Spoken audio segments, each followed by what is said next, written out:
Assalamualaikum warahmatullahi wabarakatuh. Perkenalkan, kami dari Grup PPL SMA Negeri 5 Jember izin mempresentasikan hasil kerja kami tentang pembelajaran berdiferensiasi, keragaman siswa, beserta teori pendukungnya. Perkenalkan, kelompok kami terdiri dari 5 orang.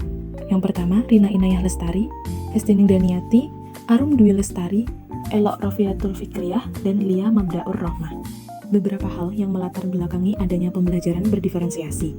Nyatanya, setiap siswa di kelas itu pasti memiliki beragam kebutuhan yang harus dipenuhi, sehingga tanpa sadar guru juga harus mempersiapkan berbagai macam perangkat pembelajaran yang cocok dengan masing-masing kebutuhan siswa.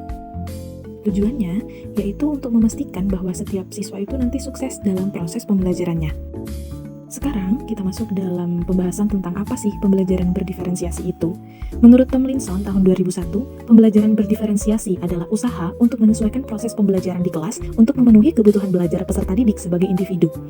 Jadi bisa dikatakan bahwa pembelajaran berdiferensiasi itu di dalamnya memberi keleluasaan dan mampu mengakomodir kebutuhan peserta didik untuk meningkatkan potensi dirinya sendiri. Karena potensi dari setiap peserta didik itu pasti berbeda-beda, namun tujuannya sama, yaitu untuk sukses dalam pembelajaran. Selanjutnya adalah ciri-ciri dari pembelajaran berdiferensiasi. Yang pertama, pembelajarannya itu akan berfokus pada konsep dan prinsip pokok, yaitu dalam konteks kompetensi dasar pembelajaran.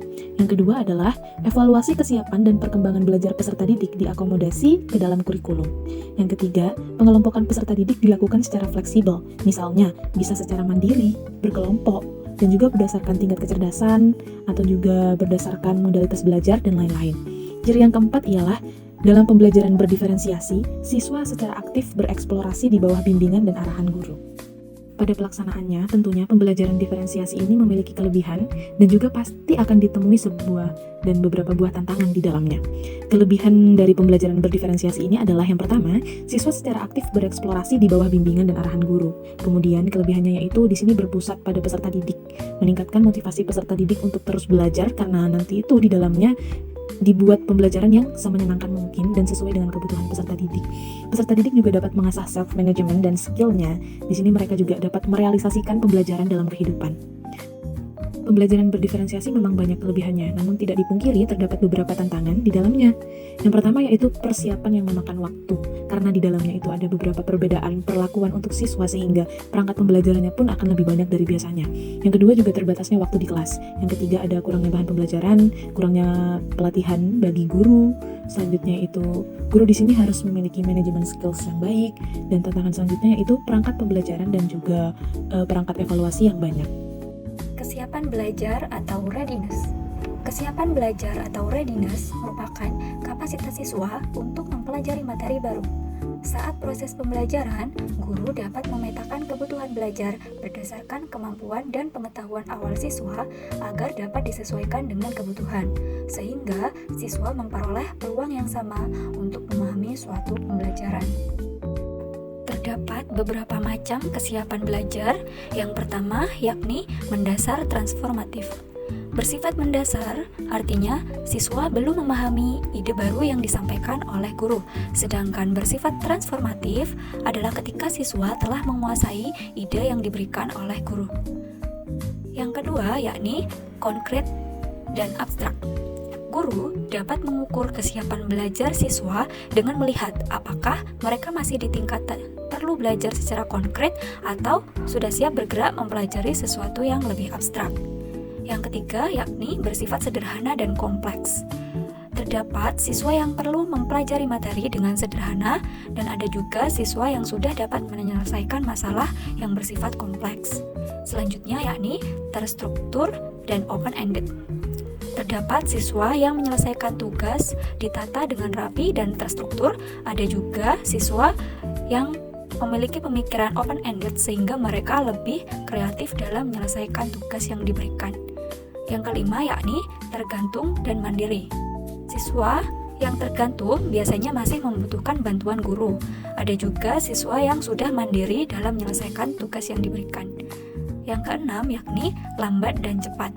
Terdapat siswa yang masih lambat dalam menyelesaikan atau menerima pembelajaran. Ada juga siswa yang secara cepat memahami materi yang diberikan. terdapat keragaman anak di kelas.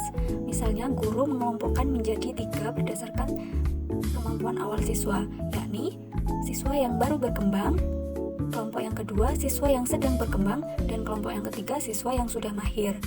Pada ketiga kelompok ini, guru memberikan instruksi yang berbeda dalam penugasan. Contohnya, kepada kelompok siswa yang baru berkembang, guru memberikan lebih banyak scaffolding agar peserta didik dapat memahami konsep yang sedang dipelajari.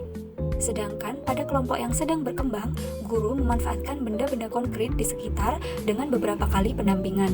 Selanjutnya, pada kelompok yang sudah mahir, guru memberikan penugasan yang lebih kompleks dan menantang, sehingga peserta didik dapat mengaplikasikan konsep yang telah dipahami sebelumnya. Keragaman gaya belajar. Menurut Howard Gardner, gaya belajar siswa tercermin dari kecenderungan kecerdasan yang dimiliki oleh siswa tersebut, sehingga seharusnya guru memiliki data tentang gaya belajar siswanya masing-masing. Kemudian, guru harus menyesuaikan gayanya dalam mengajar dengan gaya belajar siswanya yang diketahui dari Multiple Intelligence Research atau MIR. Apabila seseorang diriset dengan MIR, maka akan terbaca kecenderungan kecerdasan dan gaya belajarnya, mulai dari skala tertinggi sampai terendah. Bobby DePorter dan Mike Herneke pada tahun 2007 dalam buku Quantum Learning memaparkan ada 3 gaya belajar seseorang, yaitu gaya belajar visual, gaya belajar auditori, dan gaya belajar kinestetik. Gaya belajar visual. Siswa yang bergaya belajar visual memegang peranan penting pada mata atau penglihatan atau visualnya. Dalam hal ini, metode pengajaran yang digunakan guru sebaiknya lebih banyak pada peragaan atau media. Siswa berpikir menggunakan gambar-gambar di otak mereka dan belajar lebih cepat dengan menggunakan tampilan-tampilan visual seperti diagram, buku pelajaran bergambar, dan video. Sedangkan strategi untuk mempermudah proses belajar siswa visual antara lain, gunakan materi visual seperti gambar-gambar, diagram, dan peta.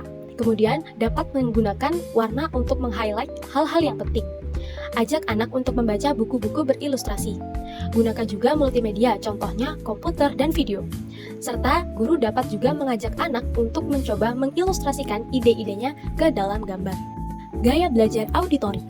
Siswa yang bertipe auditori mengandalkan telinga atau alat pendengarannya dalam belajar. Anak yang mempunyai gaya belajar auditori dapat belajar lebih cepat dengan menggunakan diskusi verbal dan mendengarkan apa yang guru katakan. Anak auditori dapat mencerna makna yang disampaikan melalui tone suara, pitch atau tinggi rendahnya, kecepatan berbicara, dan hal-hal auditori lainnya. Strategi yang dapat digunakan yaitu ajak anak untuk ikut berpartisipasi dalam diskusi, baik di dalam kelas maupun di dalam keluarga. Dorong anak untuk membaca materi pelajaran hingga mengeluarkan suaranya. Kemudian, gunakan musik untuk mengajarkan anak. Guru juga dapat mendorong siswa untuk berdiskusi ide dengan anak secara verbal. Dan biarkan anak merekam materi pelajarannya ke dalam kaset, kemudian dorong dia untuk mendengarkannya sebelum tidur. Gaya belajar kinestetik. Siswa yang mempunyai gaya belajar kinestetik belajar melalui bergerak, menyentuh, dan melakukan sesuatu. Anak seperti ini sulit untuk duduk diam berjam-jam karena keinginan mereka untuk beraktivitas dan eksplorasi sangatlah kuat. Strategi belajar yang dapat dilakukan yakni gunakanlah gerakan dalam pelajaran seperti aktivitas atau uji coba secara langsung. Perbanyak praktik yang berkaitan dengan pelajaran, misalnya praktik di laboratorium, dan langsung bisa diaplikasikan oleh siswa. Kemudian, hindari belajar yang monoton atau terlalu banyak duduk. Teori pendukung keragaman anak di kelas. Yang pertama adalah teori belajar multiple intelligence atau kecerdasan ganda. Howard Gardner menyatakan bahwa ada berbagai jenis kecerdasan seperti kecerdasan spasial atau visual, linguistik atau verbal, logika matematis, kinestetik, musikal, interpersonal, intrapersonal, dan naturalis. Mengakui keberagaman ini membantu pendidik mengembangkan pendekatan pembelajaran yang beragam. Selanjutnya saya akan menjabarkan dari 8 kecerdasan menurut Howard Gardner. Yang pertama, kecerdasan spasial atau visual. Kecerdasan spasial berkaitan dengan kemampuan menangkap warna, arah, dan ruang secara akurat. Anak yang memiliki bakat di bidang ini berpotensi menjadi arsitek, artis, dan insinyur. Yang kedua, kecerdasan linguistik atau verbal. Kecerdasan linguistik adalah kemampuan untuk menyusun pikiran dengan jelas dan dapat menerjemahkan dalam bahasa yang lugas. Anak dengan karakteristik ini pandai menulis cerita, menghafal informasi, dan membaca. Yang ketiga, kecerdasan logis matematika. Kecerdasan logis dapat diartikan sebagai kemampuan nalar yang tinggi. Anak dengan kecerdasan ini dapat menganalisis masalah secara logis. Mereka berpikir secara konseptual tentang angka, hubungan, dan pola. Yang keempat, kecerdasan kinestetik. Kecerdasan kinestetik adalah kemampuan menggerakkan anggota tubuh sesuai dengan keinginan otak. Anak dengan kemampuan di bidang ini memiliki koordinasi gerak fisik, mata, dan kontrol motorik yang baik. Yang kelima, kecerdasan musik. Kecerdasan musik adalah kemampuan untuk menikmati, mengamati, membedakan, mengarang, membentuk, dan mengekspresikan musik. Kecerdasan ini meliputi kepekaan terhadap melodi, ritme, dan nada dari musik yang didengar. Yang keenam, kecerdasan interpersonal. Kecerdasan interpersonal adalah kemampuan dalam berkomunikasi, peka terhadap emosi orang lain, mudah menyesuaikan diri, memiliki rasa empati yang tinggi, dan suka menolong orang lain. Yang ketujuh, kecerdasan intrapersonal. Anak yang memiliki kecerdasan intrapersonal pandai menyadari emosi, perasaan, dan motivasi diri sendiri. Kecerdasan ini dapat membantu merefleksikan dan mengevaluasi diri serta bisa menerapkannya dalam kehidupan sehari-hari. Dan yang terakhir adalah kecerdasan naturalistik. Ini menjadi teori terbaru dari Gardner. Menurutnya, anak dengan jenis kecerdasan naturalistik bisa selaras dengan alam dan seisinya. Mereka sangat peka dan menyadari perubahan yang terjadi di lingkungannya. Teori pendukung keragaman anak di kelas salah satunya adalah learning modalitas.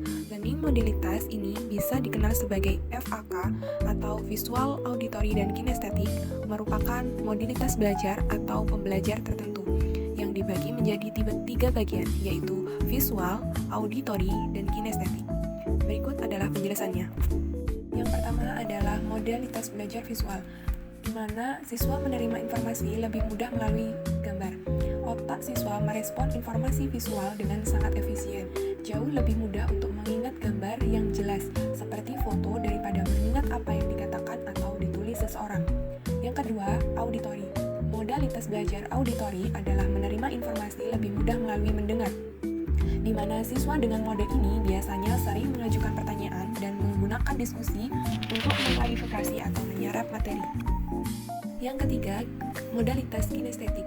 Melakukan sesuatu dengan fisik atau paling tepat digambarkan sebagai belajar sambil praktek, baik sebagai aktivitas langsung atau melalui pengalaman, dengan bergerak sambil berpikir atau belajar. Nah, berdasarkan ketiga modalitas belajar yang telah saya paparkan, tidak secara baku bahwa siswa hanya menggunakan satu modalitas belajar saja. Intinya, jangan terjebak dalam stereotip tipe pelajar seperti apa peserta didik tersebut. Bisa saja peserta didik itu termasuk ke dalam pembelajaran multimodel. Artinya, peserta didik dapat menggunakan salah satu model ini yang tergantung pada kondisi dan situasinya. Yang ketiga adalah teori ZPD, di mana teori ini merupakan zona antar tingkat perkembangan aktual dan tingkat perkembangan potensial.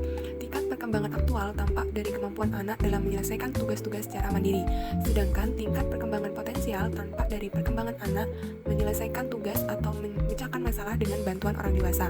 Ketika masuk dalam ZPD, maka anak sebenarnya dapat melakukan aktivitas yang diberikan. Akan tetapi lebih optimal jika orang dewasa atau pendamping yang lebih tahu membantunya untuk mencapai tingkat perkembangan aktual tersebut. Hal tersebut dapat dikatakan bahwa peserta didik memiliki ZPD yang berbeda-beda. Maka dari itu, bimbingan dan instruksi dengan kadar yang sesuai sangat dibutuhkan untuk dapat mengembangkan potensi masing-masing siswa. Pada teori ini, terdapat dua level untuk mengukur kemampuan dan potensi peserta didik, yaitu tingkat kemampuan aktual dan tingkat kemampuan potensial. Tingkat kemampuan aktual peserta didik adalah ketika dia bekerja untuk menyelesaikan tugas atau soal tanpa bantuan orang lain, sedangkan tingkat perkembangan potensial adalah tingkat dari kompetensi peserta didik yang dapat tercapai ketika ia dibantu orang lain. Perbedaan antara kedua tingkat kemampuan tersebut termasuk dalam ZPD. Secara sederhana dapat dikatakan bahwa ZPD terletak di antara hal-hal yang dapat dilakukan oleh peserta didik dan hal-hal yang tidak dapat dilakukan oleh peserta didik tanpa pendamping. Yang keempat, teori sistem ekologi, di mana teori sistem ekologi merupakan pandangan sosial-kultural Brown-Fran Bernard tentang perkembangan yang terdiri dari 5 sistem lingkungan, mulai dari pengaruh interaksi langsung pada individu sehingga mempengaruhi kebudayaan yang berbasis luas. Pada teori ini, terdapat dua level untuk mengukur kemampuan dan potensi peserta didik, yaitu tingkat kemampuan aktual dan tingkat kemampuan potensial. Tingkat kemampuan aktual peserta didik adalah ketika dia bekerja untuk menyelesaikan tugas atau soal tanpa bantuan orang lain, sedangkan tingkat perkembangan potensial adalah tingkat dari dari kompetensi peserta didik yang dapat tercapai ketika ia dibantu orang lain. Perbedaan antara kedua tingkat kemampuan tersebut termasuk dalam ZPD. Secara sederhana dapat dikatakan bahwa ZPD terletak di antara hal-hal yang dapat dilakukan oleh peserta didik dan hal-hal yang tidak dapat dilakukan oleh peserta didik tanpa pendamping. Demikian presentasi dari kelompok kami. Kurang lebihnya mohon maaf. Wabillahi taufik wal hidayah. Wassalamualaikum warahmatullahi wabarakatuh.